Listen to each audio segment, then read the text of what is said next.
Again, we must get the denominators the same, but when they get more difficult, like this one, you see it's a little bit more difficult now, a little bit more complicated.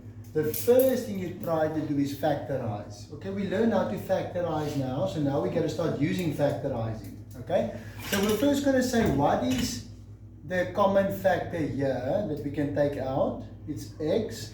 So we're going to say 7x, x plus 1. So we factorize, take out the common factor x. This one, obviously, you can't factorize this one.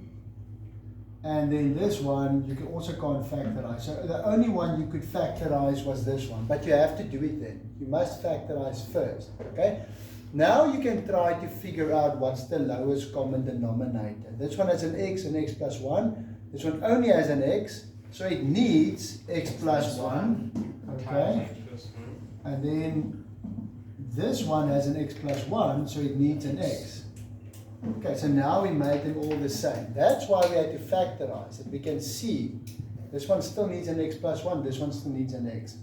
And now because they're the same, you can take them away. So we're going to say therefore 7x and then negative 5 times x is negative 5x. And be careful now, negative 5 times 1 is negative 5. Okay? And then equal to 3x. Right, and then from there it's very easy. Okay, so now 7x minus 5x is 2x. Take the 3x over, so it's going to be 2x 5x minus 3x equal to 5. If you take the negative 5 over, so negative 1x here equal to 5. And then divide both sides by negative 1.